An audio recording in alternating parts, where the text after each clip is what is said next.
and take 11 points of damage. It jumps up, and you catch it on your shield, but its jaw comes down and just bites into your shoulder. Slug it in the face, and you cast it off of you as the rest bear down on you. You buckle back underneath your shield as these hyenas just scratch and claw at you. Please roll me Constitution. Alright, but first, this is my dragon shield. So can I light them all on fire? you can light them on fire. Roll it. First, let me take a selfie. I think it's a 1d20. Be right back. And the 7 damage.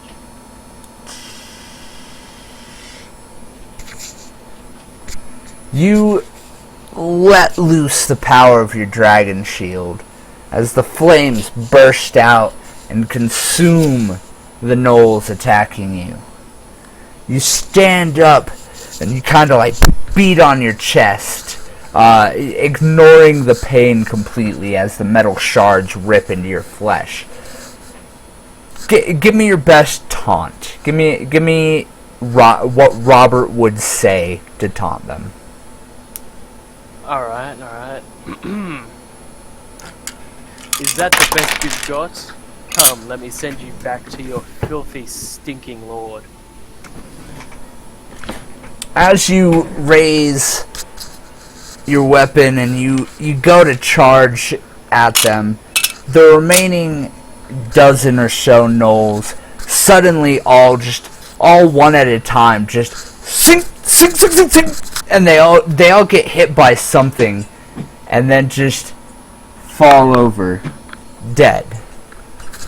A short, menacing figure steps out of the shadows. You look at him, squinting through the blood and the ash that's clogging your vision. And you see the figure kind of mess with its gauntlet, a little blade sliding back into it. And then it looks up and a familiar face smirks up and says, "Oi, Robert!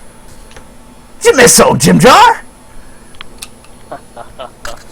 Robert chuckles. Always, my friend, always. Jim Jar's smile kind of falters a little bit as he sees the state of your armor. "Lad, what happened to you?"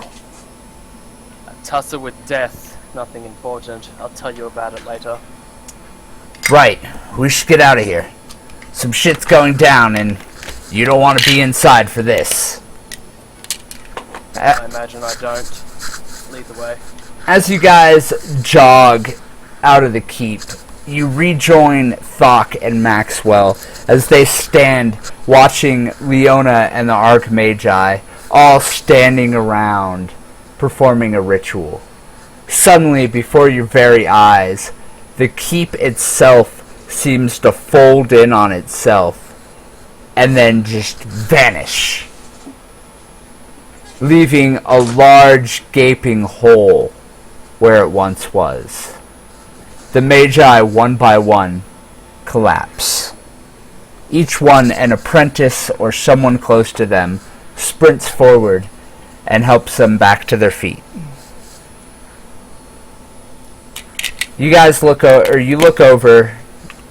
Maxwell and Thok, you see Jim Jar and Robert, both soaked in blood, come hobbling over to you. Jim Jar! Situation, That's fire. demons are dead. All of them? The village was, yes. All of them were exterminated. They have been exterminated. Good. Town.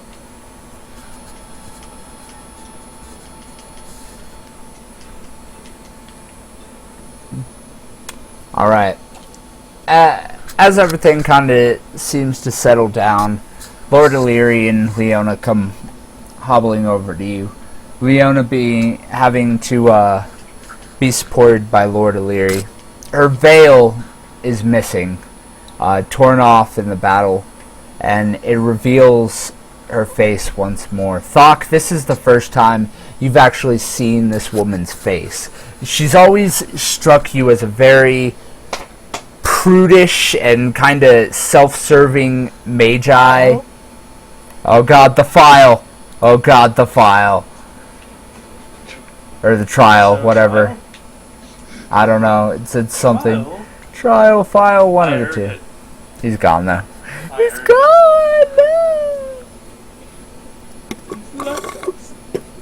it. Is Ledge still AFK? No. Okay. Hi, Ledge. Okay, so real talk, on the DM page of Madness, the picture of the dude they have straight looks like Jesus. Straight looks like Jesus. Yeah, it looks like Jesus. Alright, Straight up now that Jesus. Morty's back. Sorry. They come hobbling over to you. Thok, you see Leona for the first time. She struck you as a very prudish and kind of like snide magi, very self-serving. But looking at her face, like, you realize that she has been through some shit. There is a scar underneath her right eye in the shape of a C. And across her lips, it looks like someone carved an X across them.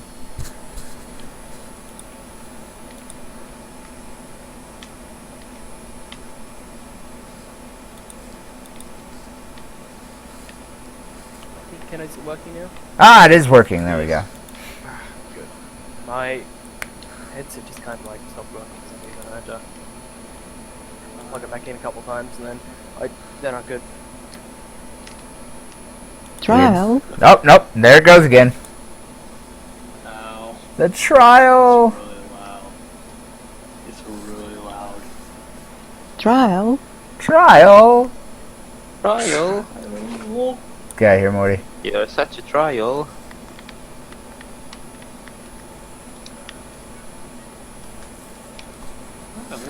Alright. We'll wait for him. I'm gonna go, never mind. We're almost done here, so.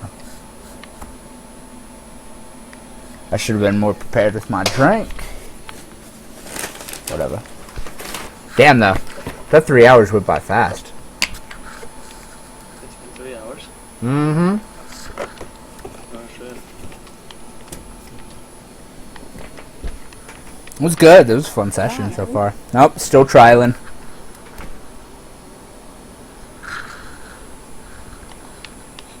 Voodoo.